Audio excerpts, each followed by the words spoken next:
Hey guys, it's some real last thoughts. Sorry for the lack of updates.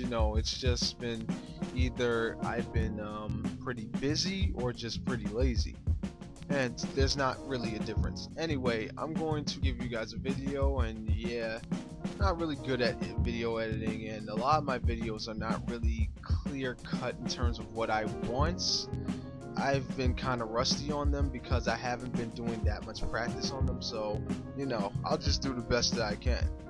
Anyway, animation is not as appreciated as other things. There are a lot of times that they have compelling stories, interesting characters, and good pacing, probably better than some live action movies. Trust me, the first Transformers movie, the very first one from the 80s, is actually better than the Michael Bay movies. Trust me. There are a lot of shows that actually have meaningfulness to them.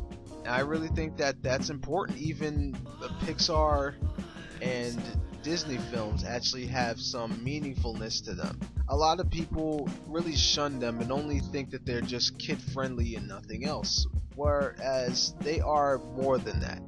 People like 90s kids like myself were influenced by a lot of cartoons, and a lot of cartoons or animated things were paved the way for other things to come about. A lot of people say Ghost in the Shell was actually something that paved the way for things like Matrix, which I don't truly agree with, but to some degree I actually do. And then you have shows like Serial Experiments Lane, where certain animes tried to do the same thing. I think one other anime did it and it just didn't do it. But regardless, these stories are really good and they stick with you. Alright, so I was in a technical internship for a little while, and I knew a guy. We were talking about anime, things like Ghost in the Shell, Serial Experiments Lane, Welcome to the NXK, those groundbreaking type of animes. When we were talking about these things, he always told me that he didn't really define them as anime, he just defined them as regular stories. And that really bugged me a little bit. It was okay, but it bugged me because he thinks that a lot of anime fans are just neats, basically things that you find in Welcome to the NHK. They're just people who don't really do much with their lives and basically antisocial. Now, I like anime and I'm not the best socializer ever. Let's be honest, this whole generation is bad at socializing, but if he knew my brothers, then he would think otherwise. Now, he's the type of guy who's a football fan.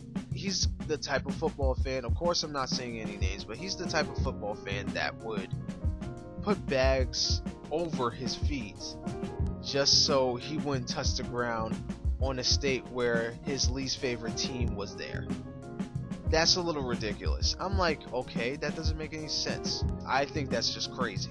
But hey, that's just him, and a lot of fandoms are crazy.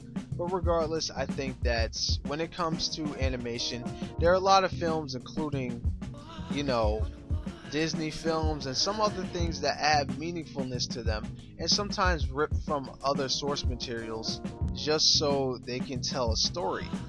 And a lot of times, a lot of people think that live action adaptations are actually good, probably because they're in some ways relatable to the real world. Now, there are times where I think there are a lot of characters that are relatable to real people when they're animated.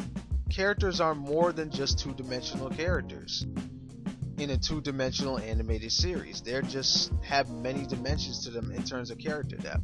But it really doesn't matter, I guess, because animation is not as appreciated. Will it be appreciated in the future? Maybe. I'm not sure. I mean, it's going a long way and it's just keeps getting further.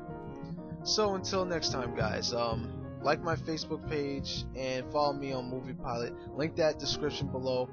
I'll see you guys later. Peace, and remember, it's the thought that counts.